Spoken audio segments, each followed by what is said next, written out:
Hvað er stöðuorka? Stöðuorka er orka sem hlutir búa yfir vegna stöðu sinnar. Það er að segja, hlutur sem er hærra uppi heldur en einhver annar hefur meiri stöðuorku. Getum hugsað þetta svolítið þannig, það kostaði meiri vinnu, meiri orku við að koma honum upp í stöðuna og hann getur þá skila þeirra orku tilbaka. Við getum hugsað þetta, hérna er með lyklakippuna mína, ef ég læt hana detta ofan á hendina á mér, og finn ég alveg fyrir því, en ég með þeim ekkert mikið, en ef ég fær að lyfta henni eitthvað hátt upp og láta hana detta lengra niður, þá finn ég meira fyrir því. Og ef ég fer að príla upp á borð og láta hana detta á tönnar á okkurjum, já, þá er bara líklegt einhver meiði sig. Eftir því sem fallið er hærra, getur stöðuorkan, sem er þá orðin meiri, umbreyst yfir í meiri hreyfiorku. Og svo hefur náttúrulega þyngdaraflið tíma til þess að koma þess á töluverða ferð. Það er í raun hreyfiorka.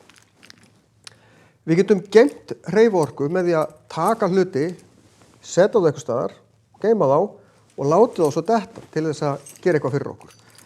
Við getum til dæmis sett eitthvað þungt, eitthvað vél upp á hól og svo þarf ég að láta hana draga eitthvað niður og þá bara ýti ég henni fram af eða losum bremsunni eða eitthvað og þá rennur hún niður. Ég er ekki að nota vél en hún er að renna sjálfkrafa, það er ég búin að búa til stöðuorku sem ég nota seinna. Stöðuorka getur líka verið í gormum eða fjöðrum eða eitthvað sem ég pressa saman og festi.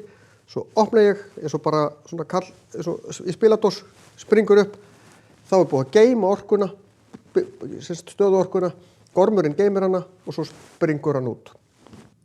Við nýtum okkur stöðuorku líka í vatnsaflsvirkjunum. Þá er á einhvers staðar hérna upp á fjalli og það er byggð stífla.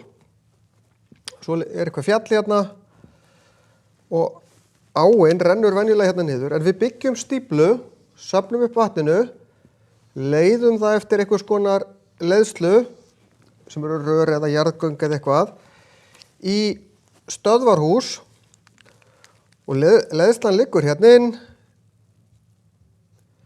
hérna er hjól og svo leggur þetta út aftur. Hjólið er tengt við rafal sem býr til rafmagn. Þannig að ég get safnað upp vatni og notað þetta til að búa til rafmagn. Venjulega rennur vatni bara hérna í gegn.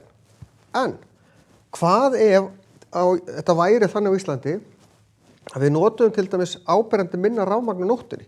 Já, gæti ég þá ekki bara skrúa pínu fyrir á nóttinni, safnað upp vatni til þess að nota á daginn þegar það nota meira rafmagn? Jú, og þetta er gert í sumum löndum. Ástæðan fyrir því við gerum þetta ekki mikið hér er að það er svo lítill munur á því hvað þeim nota á rafmagn á daginn og nóttinni á Íslandi, af því álverin nota meiri hlutan af rafmagninu og þau nota jafn mikið rafmagn allan sólarhringinn.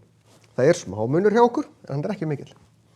Við erum fyrst og fremst með stíflur í ám út af sveiflum í ánni.